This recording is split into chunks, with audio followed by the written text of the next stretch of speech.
It all started with one simple suitcase, quietly left at a petrol station on the M1. No shouting, no rushing, just a nod. And it vanished into a black saloon car. The man who dropped it, he didn't run. He calmly filled his tank, paid in cash, and drove away like nothing ever happened. But while the suitcase disappeared, the money trail didn't. What police uncovered was far bigger than one gang. The trail spread across British cities, Glasgow, Manchester, Birmingham, London, and then stretched far beyond, into Dubai, Moscow, and even deeper into the shadows. The UK's National Crime Agency called it one of the most advanced money laundering networks they'd ever faced. But this wasn't your usual drug lords in tracksuits or hackers hiding in dark basements. It was far more dangerous. Couriers, influencers, crypto wallets, shell companies, all quietly washing hundreds of millions in UK drug money, feeding it directly into the Russian underworld. This is the story of how street money from UK drug gangs ended up fueling Russian crime empires, and how the whole operation was finally brought to light.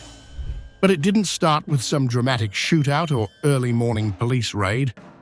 It began with one quiet man, calmly driving his black saloon car just north of London on a normal weekday morning. No police chase, no sirens, just a routine traffic stop. When officers looked inside the car, they found £335,000 in cash. The money was neatly packed, hidden inside compartments that clearly weren't made to hold cash. There were no drugs, no guns, no flashy signs of crime, just cash. The driver's name was Farad Saidi. He had no criminal record, no known links to any gang. He didn't argue. He didn't even try to explain. And in that quiet moment, detectives realized something was different. This wasn't some small-time drug runner. He was a clue, a thread. And once the National Crime Agency started pulling on that thread, everything began to unravel. The serial numbers on the cash told their own story. The money had passed through flats in East London, garages in Birmingham, and shady units in Glasgow. All of it was drug money. But strangely, it wasn't being spent on fancy cars or luxury homes. It was simply disappearing. What investigators found next was shocking. They uncovered a full map, a carefully organized network where every cash drop was like clockwork. This wasn't your typical gang fighting over turf or some flashy criminal empire. This was clean, sharp, precise. It was a money laundering system built for speed, not for fame. Structured like a business supply chain, not like a cartel. By the time Farad Saidi was behind bars, millions had already moved through this machine without anyone noticing. His arrest hadn't stopped it. It only revealed how dangerously efficient it truly was. And at the center of it all were two names no one in the UK had ever heard of before: SMART and TGR. The people involved didn't fit the usual image of criminals. No masks, no guns, no gang colors, just black duffel bags, a set of instructions, and a postcode. Some of them were students, others were delivery drivers picking up side jobs. But together, they carried more than £100 million in cash, quietly feeding this enormous machine. The NCA followed their trail after Saidi's arrest, and what they found wasn't one gang, but a grid. There were 55 different locations across the UK, motorway service stations, lay-bys, hotel car parks, even short-term flat rentals. One driver would collect a hold-all in Birmingham and drop it off in a Cardiff hotel room. Another would travel from Manchester to Watford, make the handover, and head back home the same day. No phone calls, no chatting, no questions asked. Seaman Kukov, the son of a Russian oil executive living in the UK, moved £12 million in just 10 weeks. Vladimir Jekshir delivered nearly £9 million before he was finally caught. Neither of them said a word to police, both claiming they were simply couriers. Fawad Syed had moved £15.6 million before being arrested. Like the others, he had no criminal past, no violent record, just bag after bag of cash. The system was perfectly designed to be forgettable. No courier knew the full route.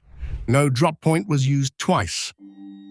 The bags changed, the cars changed, but the routine stayed the same, always silent, always smooth. And every pound they moved was feeding something far bigger than any of them could imagine. But the story didn't end with the couriers. In fact, their job was only the first half of a much bigger operation. Once the cash changed hands, it didn't sit in suitcases anymore. It vanished into a second system, one that didn't rely on street corners or back alleys, but on computer screens, fake companies and digital currencies. Behind it all sat two powerful and almost invisible networks, SMART and TGR. Quiet, efficient, almost unknown outside a few specialist investigators. SMART was the creation of Ekaterina Jdanova, a Russian-born operator based in the luxury towers of Dubai. Don't worry, we'll get into her story later.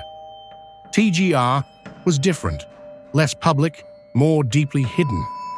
It was controlled by George Rossi, a British-born financial expert who ran his empire from Moscow's Federation Tower and Dubai's free zones. Rossi's network used fake companies, shell firms registered in the UAE, to quietly move millions through the international banking system. But while SMART handled a lot of the cyber operations, TGR specialized in one thing: drug cash. UK drug cash. When the NCA traced the serial numbers on the banknotes collected by men like Seti and Kukov, they kept leading back to these two networks. Every route ended in one of their vaults, sometimes physical, sometimes digital. The method itself was simple, but that's what made it so dangerous. It started with street-level drug money, tens of millions of pounds collected by couriers all across the UK. Once gathered, the cash was quietly handed over to people linked to SMART and TGR. From there, it left the physical world entirely. No more bags, no more cars, just numbers on a screen, traveling across borders. The money didn't stop after the couriers delivered it. Their job was only the first part.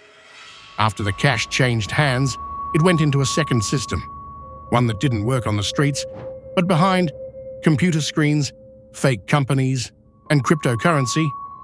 There were two big networks running this whole system: SMART and TGR. Most people had never even heard their names. SMART was run by a woman named Ekaterina Jdanova, originally from Russia but living in Dubai. We'll talk more about her later. TGR was different. It was harder to see, more deeply hidden. It was controlled by George Rossi, a UK-born man working out of Dubai and Moscow. He used fake companies in the UAE to move millions of pounds through the banking system, while SMART mostly handled money from cybercrime. TGR focused on drug money, especially cash coming from UK drug sales. When the NCA followed the cash from the couriers like Seti and Kukov, all the trails led back to SMART and TGR. Every single delivery ended up in one of their digital or physical vaults. The method was simple, but very dangerous. Drug money, collected on UK streets, passed to couriers, dropped at safe flats, then handed over to SMART or TGR. Finally, the money left the physical world completely and became digital. It wasn't just Russia using this system. As investigators followed the money trail, another name kept coming up. But this time, not from Moscow. It was coming from Dublin, the Kinahan Cartel. The Kinahans are one of Europe's most powerful crime families, heavily involved in cocaine trafficking, gun smuggling, and laundering millions through offshore accounts. Since 2022, they had been under serious pressure.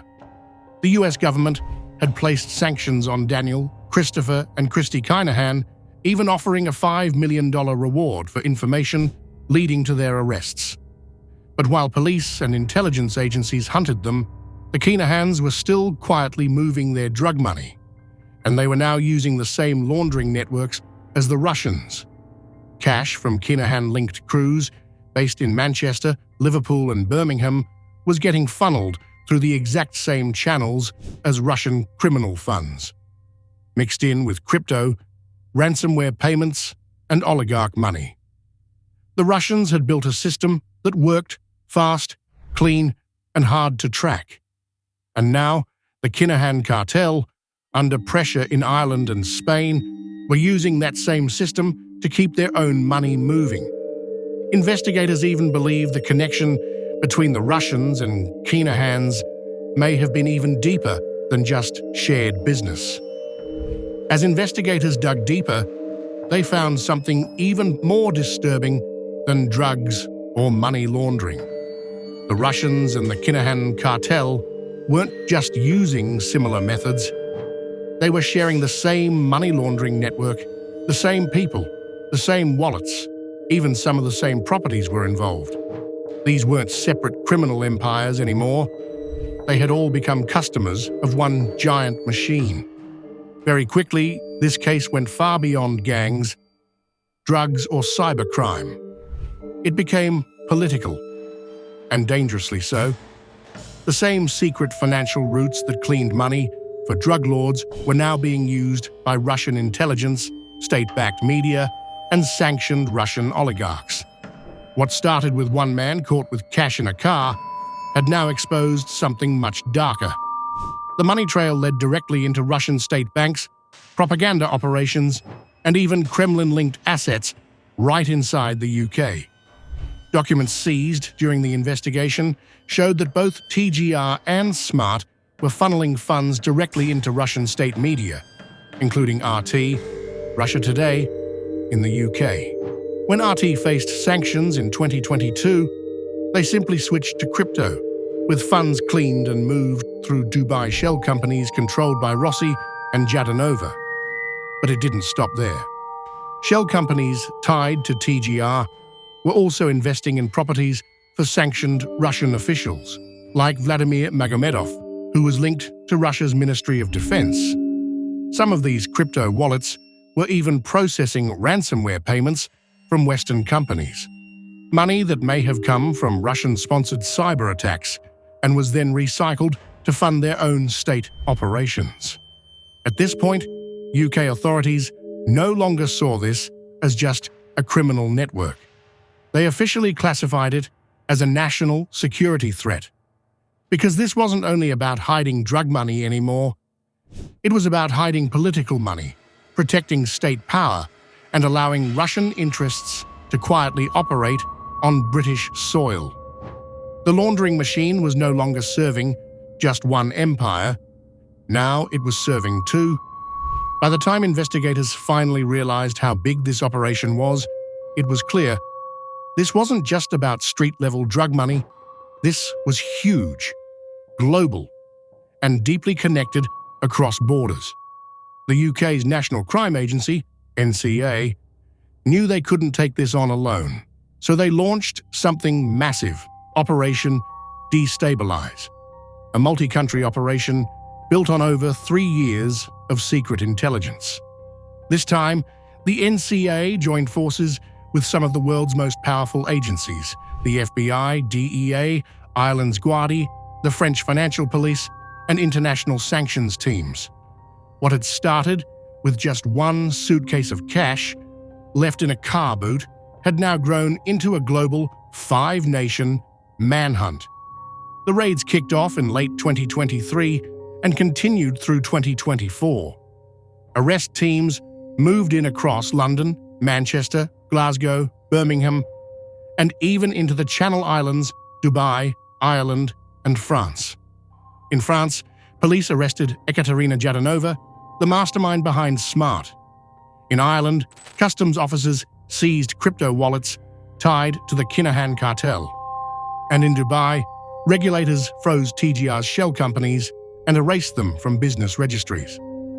Altogether, 84 people were arrested, Over £20 million in cash, crypto and luxury properties were seized. More than 100 crypto wallets were drained or blacklisted. Dozens of fake companies, posing as consulting firms and courier services, were permanently shut down. But this wasn't just about making arrests. The system itself was being taken apart. The couriers disappeared, the wallets went dark, and the secret money-moving channels used by drug cartels, ransomware groups, and even government-backed operators collapsed overnight.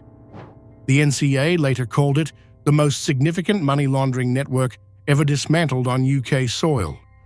But even as the court trials started, one thing was painfully clear. This wasn't just a gang. This was a system. And like every system built to survive, it always had more than one head. The arrests were only the beginning. The real blow came later, inside courtrooms, on financial blacklists, and through the quiet freezing of digital assets. In early 2024, shortly after the raids, the US Treasury's Office of Foreign Assets Control stepped in and struck hard. They issued worldwide sanctions, targeting the main people behind both SMART and TGR. And this wasn't a small list. The net spread far beyond the UK. At the top was Ekaterina Jadonova, the so-called crypto queen running SMART. Her crypto wallets, bank accounts, and shell companies were frozen. Even her luxury Dubai apartment was seized by Emirati anti-money laundering authorities. Next came George Rossi, the man behind TGR. While nobody knew where Rossi had disappeared to, his companies were hit hard. TGR Partners LT, TGR DWC LLC, and two other Dubai-registered businesses were all blacklisted. Between 2020 and 2023, these companies had already laundered more than £150 million. But the sanctions didn't stop there. Investigators also went after Rossi's close network, including Elena Chinan, his longtime associate, Andres Bradens, a Latvian who helped run TGR's logistics, and even Vladimir Magomedov, a Kremlin-linked Russian investor who had secretly used these laundering routes to purchase UK properties. Despite being under sanctions, for investigators, this was the second major strike. It wasn't just about locking people up anymore. This was about cutting off their cash flow, freezing their accounts, and breaking their ability to move money at all. The message was clear. These were no longer just criminals, but serious global financial threats. As the money froze, new leads began to surface. Investigators discovered fresh connections to Cyprus, Gibraltar, and Serbia, all linked to wallet addresses connected to Jadonova and Rossi. The machine wasn't just stopped, it was being dismantled, one layer at a time. When the dust finally settled, it was the couriers who faced justice first. Their jobs were simple: carry the cash, stay silent, and take their cut. But once they stood in court, it became clear that silence wouldn't protect them. Fawad Syed, the man who first drew attention to the whole network, was sentenced to 4 years and 4 months for transferring criminal property. Prosecutors described him as a key link in a much bigger chain. Seaman Kukov, who moved over £12 million between cities, was sentenced to 5 years. Calm and quiet in court, he simply said his job was to collect, drive, and deliver. Vladimir Yektor, another trusted courier, received nearly 6 years, with the judge calling the operation industrial in scale. In Ireland, Artus Loganovs admitted to laundering £50,000, a smaller role, but still enough for a 3-year sentence. While these couriers were jailed, the real masterminds remained harder to catch. Ekaterina Jadonova was finally arrested in France in late 2023 after a European arrest warrant was issued. She now sits in pre-trial detention, facing financial crime charges, but no UK extradition request has been made yet. Meanwhile, George Rossi, The man behind TGR is still on the run. He was last seen in Dubai, now facing international arrest warrants, US sanctions, and frozen crypto wallets.